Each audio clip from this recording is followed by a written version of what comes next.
start. All right, good morning. Back at popular demand. We're going to talk a little bit more about Power BI. I guess it's going to be the focus, plus the options for mobile apps that we have. And since this is going to be a smaller session, and we already covered a lot of ground in the previous session, I think we're going to have time to take questions as we go along. So if there's anything that you're interested in, anything specific, go ahead and ask, because this is not going to be as structured as the first session we had, which was just an overview. So this is just, in a way, this is your session.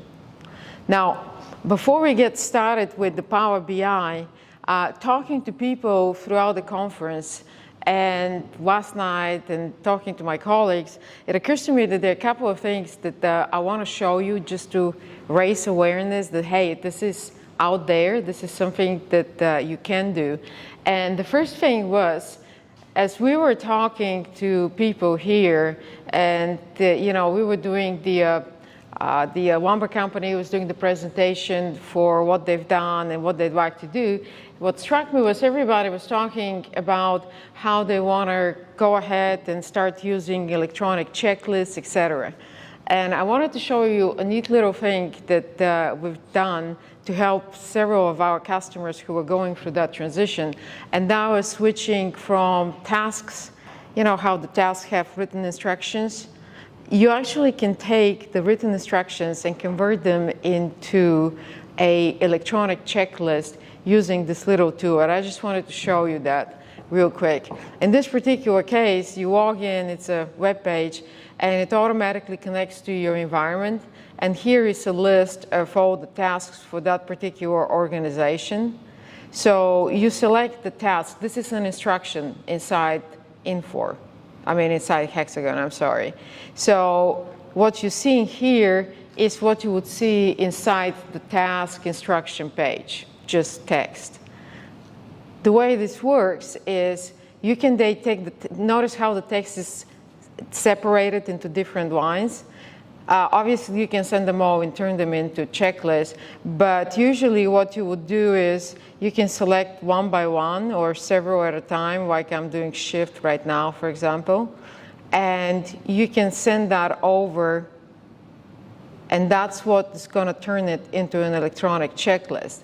You can edit it once you have sent it over. You can obviously edit it if you want to get rid of the brackets or write anything else. It does have a check to make sure that you don't exceed the 80-character limit that is inside HxGN for it. But essentially, this is how you can take an existing big instruction, clean it up, and then turn it into an electronic checklist. And after you finish, you just press save. What I actually put into tool is available here. It works both ways. So you can actually pull up, as long as the task has a checklist or text, it's actually going to appear here. So this is also an easy way to modify your existing checklists. Instead of having to go one by one inside the system, you can actually use the tool to easily edit them here on the web page, sync them up. Obviously, everything that's associated with an existing PM gets updated automatically. So if you have a PM that currently has a task instruction, whenever you add an electronic checklist, the next time you generate the work order, it's going to have the electronic checklist attached to it. All right? Okay. Now, we're going to talk about, do we want to talk about Power BI first, or do you have any questions for Davor for the emailing functionality for that custom app that he showed, where we were sending requisitions to the vendors and receiving the quote via email, that sort of stuff? Or do you want to go into Power BI? This is your class.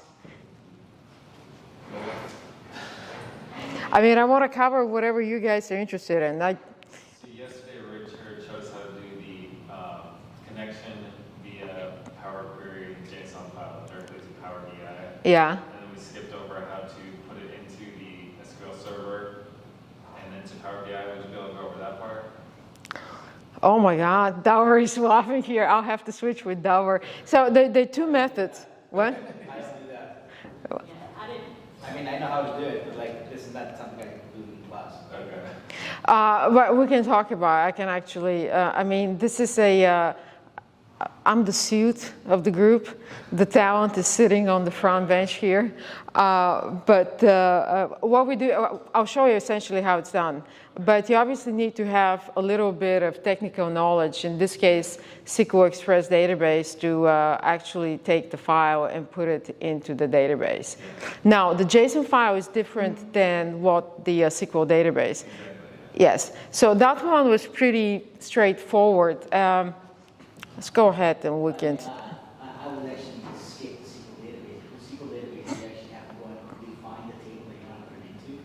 Yeah, she was showing us some of the benefits of that is you can have different data sources, which we might would like to implement. Yes. The Power BI JSON query just pulls straight from EAM.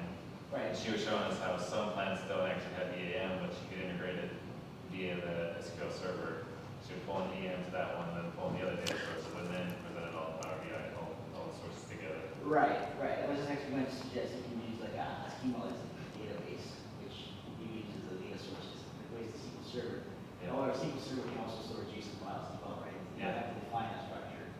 So you just pull JSON to the SQL server. Wherever you're getting it from, you're going to get JSON data. You just want to dump it Yeah. into a data bucket. You can call it whatever you want. It's a database. Yeah. It can be a spreadsheet for where it matters.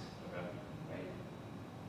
So SQL Server is just, you know, a buzzword at this point. Yeah, it's just a tool for it to get that. But I'm interested in how we can get the multiple data sources to show in Power BI.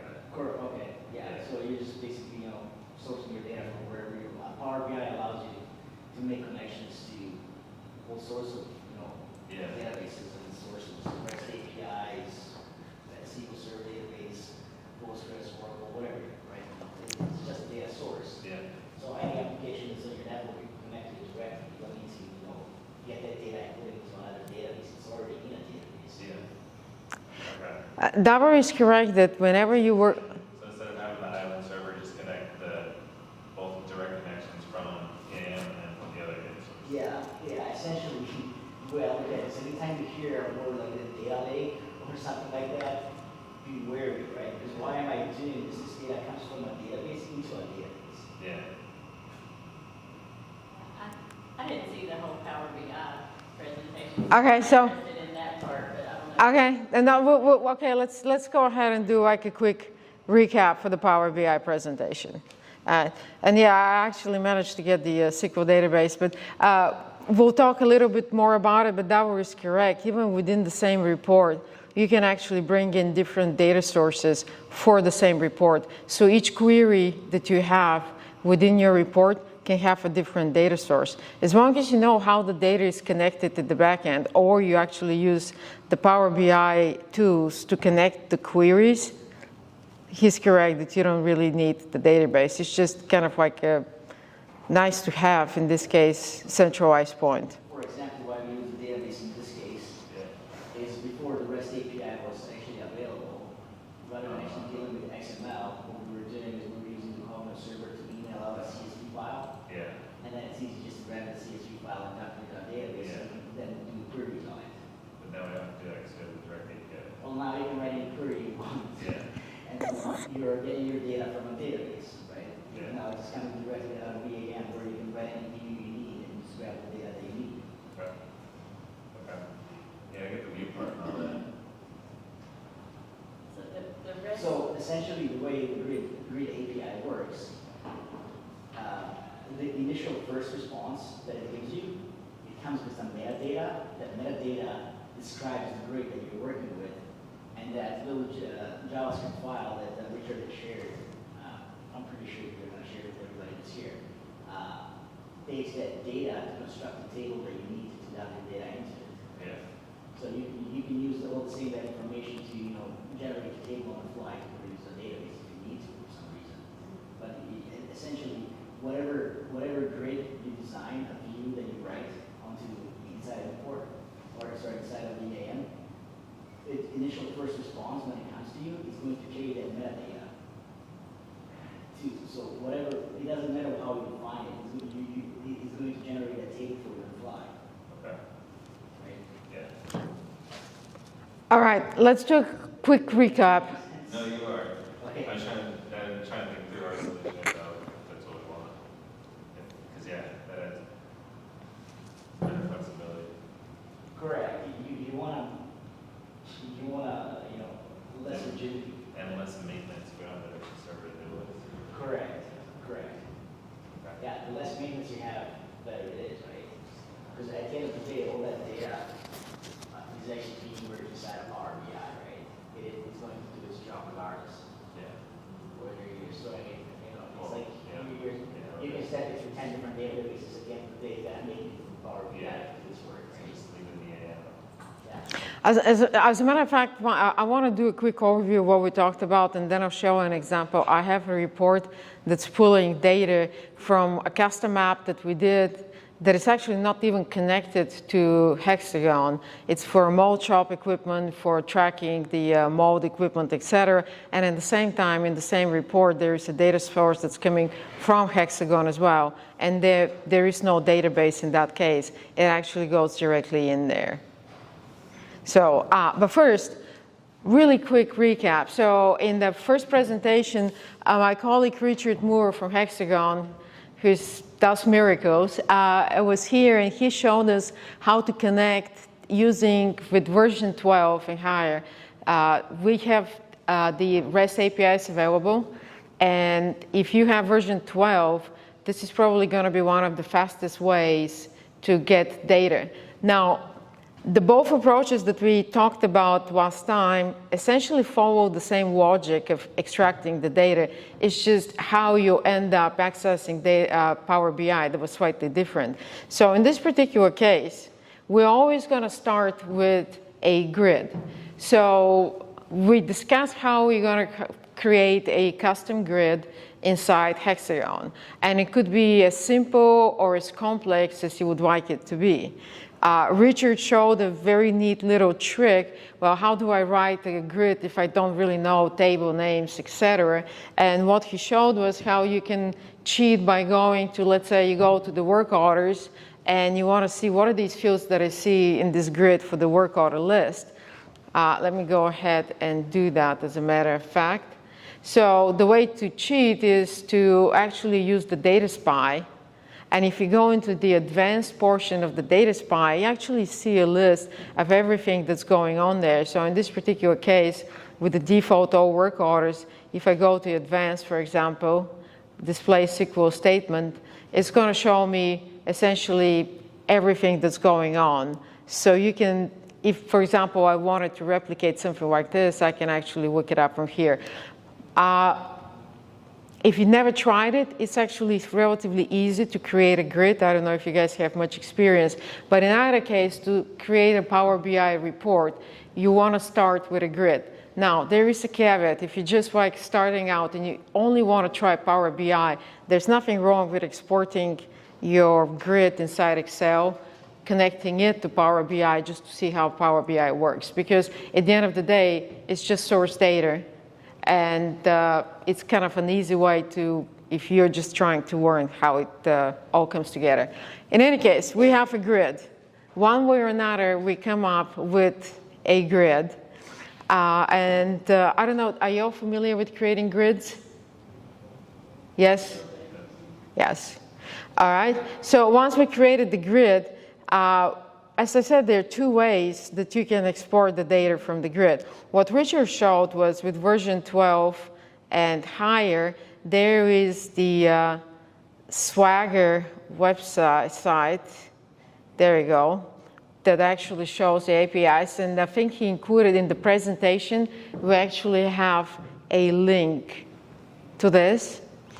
And I had a discussion with Davor this morning, and he told me, do not say this is a JSON file, because this is not a JSON file, et cetera, et cetera. So I'll try to keep the terminology straight. But essentially what Richard did is there is a template in this particular case that was capturing the information from the grid.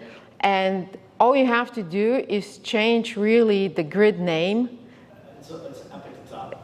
Oh, I need to scroll up, sorry. Yes. So, Grid name and function name. yes. Those are the only two things you would change. Can you go back to the grid screen? Yes, so in this particular case, let me see where that is. So here it says grid name 0U002, function name the same. In this case, if I wanted to pull from this particular grid, instead of U002, it would be 0U3003. Obviously, because I'm actually showing you a different environment, the connection string, the URL, the tenant, the user, and the password are going to be different. But you can technically use this example. When we included this in the presentation, you can actually use this example for the file, change the header information, change it with your grid, and that's going to be your source file. Okay? Again, this is for version 12 and higher. So in this particular case, once you have your cheat sheet, so to speak, all you have to do, I'm going to start a brand new one. So say new.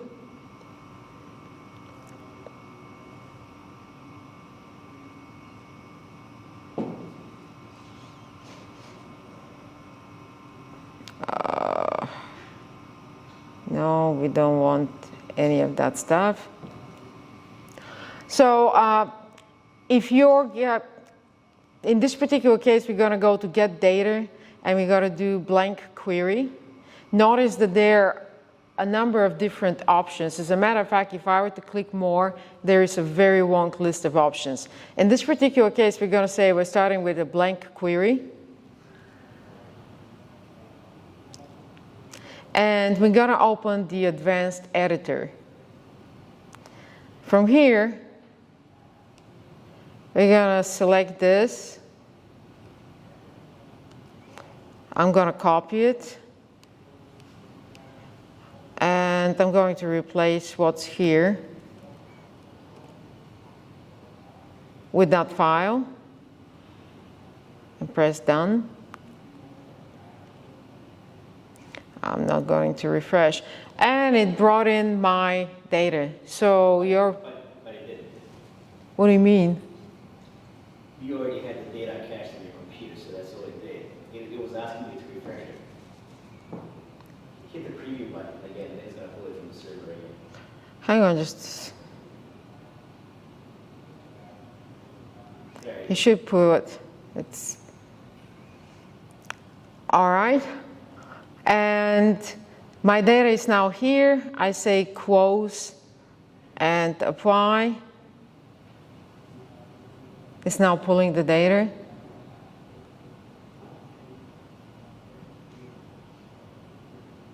And now I have this one query. I think this was the PM data. Yes, it is. Just to demonstrate, you can actually go with actually, I don't know if I have his outer grid, the material one. You can actually, if you have another file, you can bring it in here using the same steps, get data, blank query, and if you have another query that pulls up, let's say, material data, for example, you can actually just add it to the same report. In either case, you're going to end up with one or several queries, and then you can start building your report. Now, before I switch to the report building, we're going to talk briefly about the other method that you can get data. That one can be used for versions before version 12. And for those, you start with the grid. So your first step is always going to be the same. You start with a grid.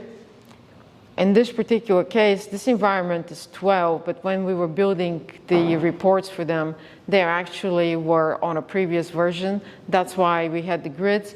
And then we created the web call to extract the information from the grid. And then in this particular case, it's actually inside a SQL Express database. So instead of creating direct link to the query, we actually have a database where we're pulling all the data. If you notice, there are like a number of different grids that are being fed in there.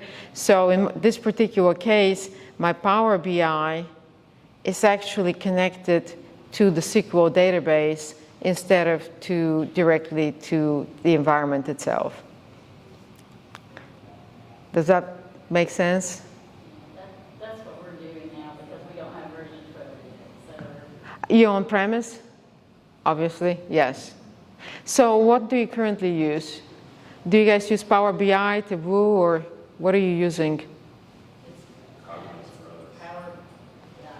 I don't know what it is, Power BI. But since you're on premise, it doesn't technically make sense for you to do this because we have to connect to the database. Right, yeah, I guess, yeah, our IT staff they built custom grids and then they built views that we can use in Power BI to get to work over data and other data. Yeah, So they just connect to the views. and it's simply create a view and that's it. Yeah. So it's just that the new way, the version 12 will be faster, is that what it is? No, this makes it more convenient for cloud customers who can't connect directly to the database. Oh, okay. So But it if makes you're it. actually, but if you're self-hosting, you can just ignore all of this. Ignore all of this. Okay. Okay, so if you're in the cloud, you can't do what we're doing. Correct, you can't right? connect directly to the database, so you need to get your data over the web server. So Okay. in that case, you're going to go with the REST API that's called. Okay. So if we move to the cloud maybe someday and we wanted to do this, we could do this in version 12. Correct, that's what it's for. And Okay, it's but that's just as a- easy. Because now we have, but that would be a reason maybe we don't want to go to the cloud now, because we have, I mean, not yet until we get to version 12, because we have a lot of Power BI reports out there now where we're connecting through views, you know? Yeah. So if you're saying that in the cloud, then that's not. No, You can't do well, that. you can, it's just to do it through the REST API, simply this. But that's not available to version 12, right? But in cloud, that's all we have. Yeah, in cloud, it goes straight to cloud. Yes. And Oh, I see what you're saying. If you go to the cloud, you're going to 12. Yeah. Well, we're not. We're not there yet. Yeah, so it's, I see what you're saying. Hello. so in your case, it sounds like your IT department already has the grids, and they're already pulling the grids directly into Power BI, I imagine, or maybe they have some kind of a staging database where they're collecting all that information, correct? So you, in this particular case, I guess, already just pulling the tables inside the Power BI reports and creating the reports? Yes. Yeah, as Davor was saying, this connection method, version 12, yes, it's working on-premise. There is no reason to actually do that unless you want to. And for power users, as long as you have access actually to the grids, so you can, get the information from the grid, you can probably bypass whatever else is going on and create your Power BI reports without waiting on IT to put them in the database, etc. So that probably would be the only difference that you have. All right, so do we want to see how to create Power BI reports, how to pull a report together, or is that something everybody's familiar with? Obviously, we cannot go into deep detail, but we can just look at it. Anybody? This is your session, so we can do whatever you all want to do.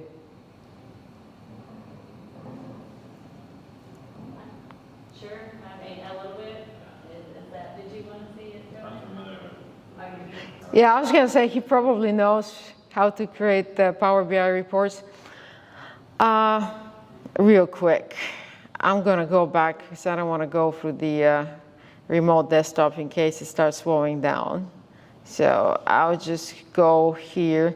I'm going to take an existing report real quick and talk about it. I think we did this during the first session. Yes, we did.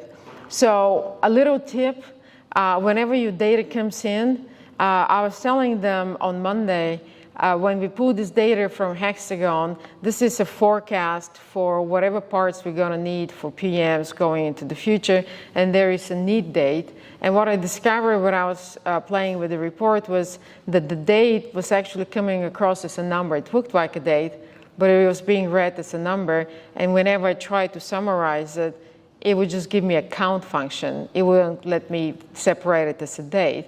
So there is a neat little feature inside Power BI. It's called transform data. if you are wondering, for example, you want to display something as a percentage, or you want to take a particular column and make sure that it's always formatted as a number, or it's always formatted as a text. Obviously, it goes way more advanced than that.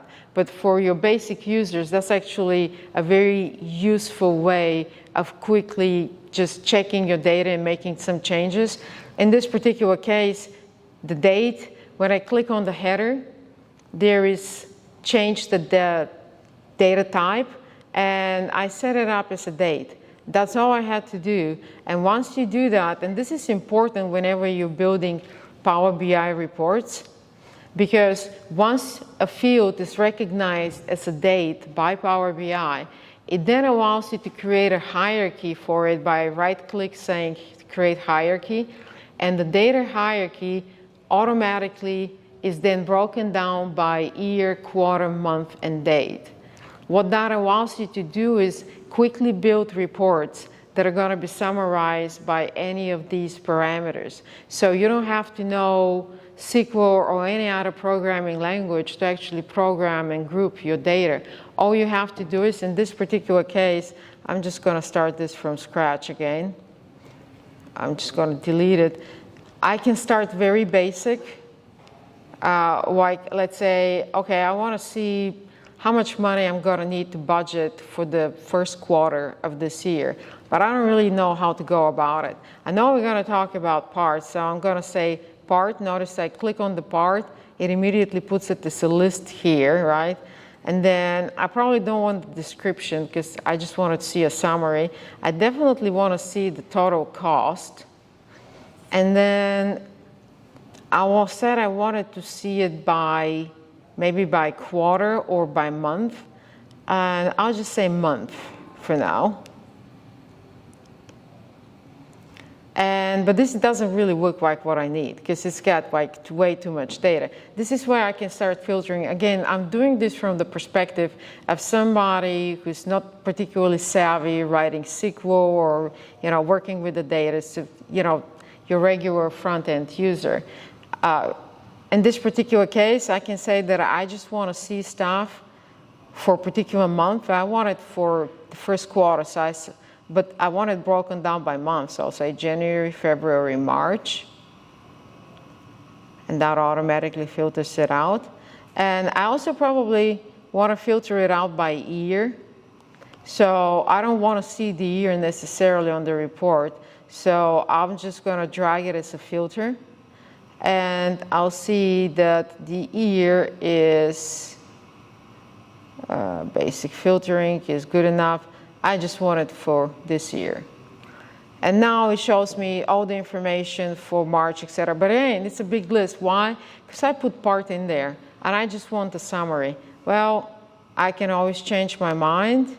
I click on it, and I don't want to have part. I just need the sum of the total cost and the summary by month. And there you go. You delete it, and now I have January, February, March. This is how much I'm going to need for this particular year. Once you have your data kind of looking the way you want it, it's really easy to then use, for example, the different visualization tools like pie chart. And notice I'm not doing anything other than selecting a different visualization tool, and now it's displaying the total cost by month as a pie chart. I can obviously do it as a bar, however you want to do. Okay? So, I mean, there is a lot you can do with Power BI. During the session we had on Monday, I put in the presentation a link to my favorite training course for Power BI. And the reason I liked it is I'm not a technical person, and it was very nicely done because it takes you from the presumption that you do not know anything about Power BI, but it keeps building up on it. So by the time you finish, and it does take quite a few hours to actually finish the entire thing, you can actually write some, I wouldn't say professional, but fairly advanced reports with Power BI. And training itself is probably the best organized training course I've ever seen online. So I was really happy with it. So if you are interested in getting some additional information how to create Power BI reports, highly recommend that $10 course on Udemy. And it's included in the PowerPoint presentation. So I promise that's pretty much all you're going to need, because in your particular case, you already have access to your data. So once you kind of learn how to play around with Power BI, the different functions that are available, etc., it should be pretty straightforward to actually start visualizing the data. All right, do you guys, oh, hang on. I meant to show you something else here. That was referring to your question. So in this particular case, let me see, it's this report, I believe. Yes, so this is an example of a report that is pulling data from two different systems. One is a custom app that we created, which essentially tracks they're doing repairs on their molds and the different types of molds that they have. So as they are, changing them out, servicing, etc., the application and, taking measurements, etc., the application is correcting that information, putting it into Power BI. And at the same time, they also have information coming in from HxGN for just basic work order count type information. So you can certainly have, within the very same report, you can actually have different data sources. Obviously, they're going to be into different queries, but the good news is that on the same page, you can actually have data coming in from as many queries as you can visualize on the page.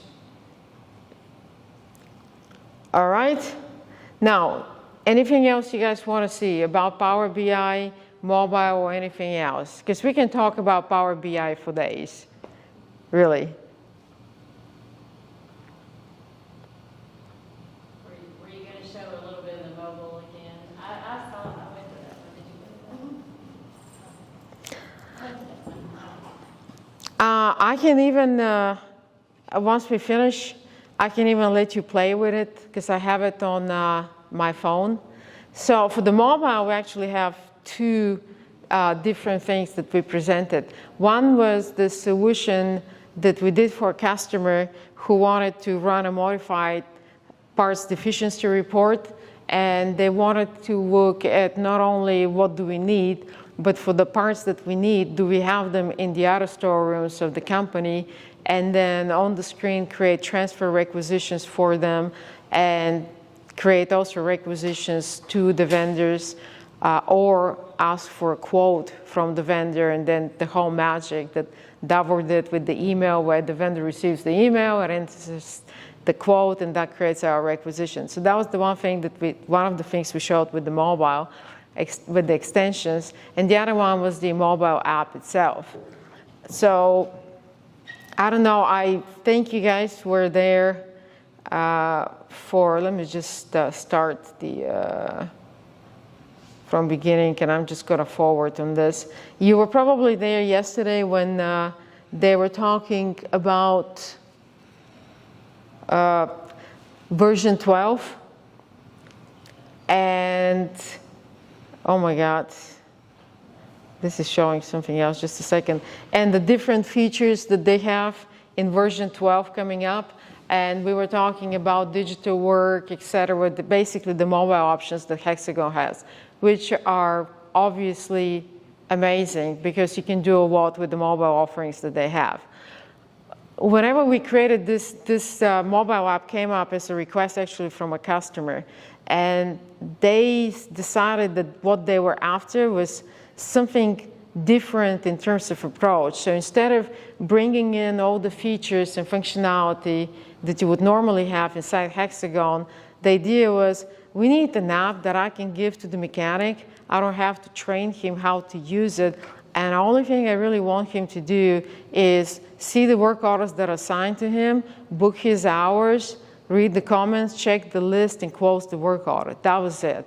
So that's how the application started. So that's why what I'm about to show you is kind of different than, in terms of, I guess, concept and philosophy, than the applications that HxGN is releasing with the product itself. So in this particular case, we went through, I'm just going to show you. The one thing also that is slightly different, we're not going to talk about the architecture, etc.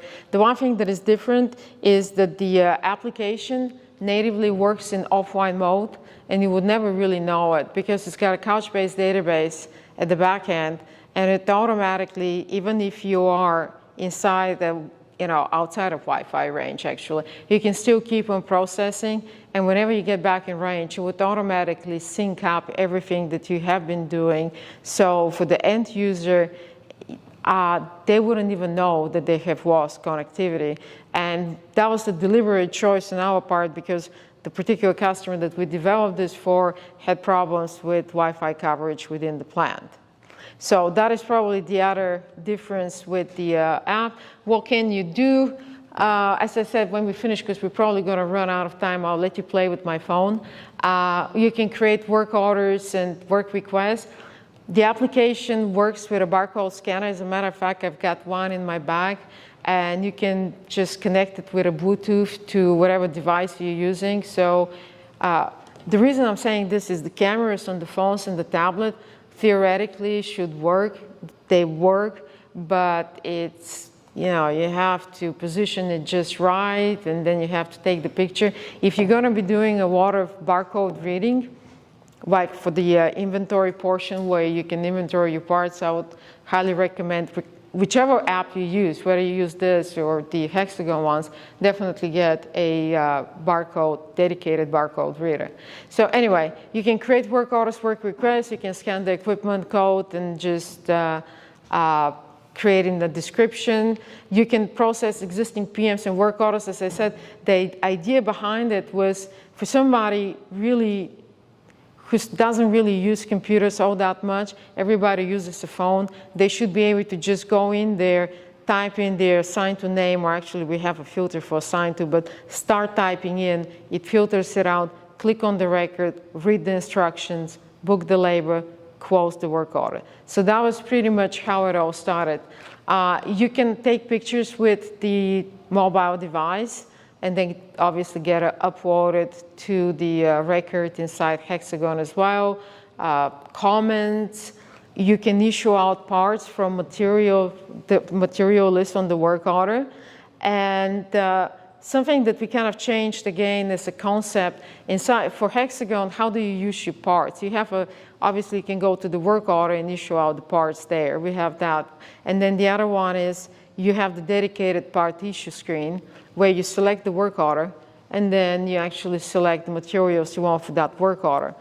Change the concept a little bit, because what we found out is on the floor, a lot of times the guys just have a bunch of parts next to him, and they just want to be able to just issue them out to like 5 different work orders. So the crib attendants, they've collected a bunch of parts, and they just want to be able to parse them out. So that's why the app has a slightly different way also of processing the parts, which allows you to scan a part label, type in quantity, select which work order equipment it went to, and on and on and on until you finish processing these 15 parts that you have in front of you, and then submit. So slightly different approach, again, achieves the same result. We does have inventory cycle count. Always starts from the HxGN. So it's not like I can initiate inventory cycle count here. I'm going to start the cycle count inside HxGN itself, sync it up, and then it appears on the tablet.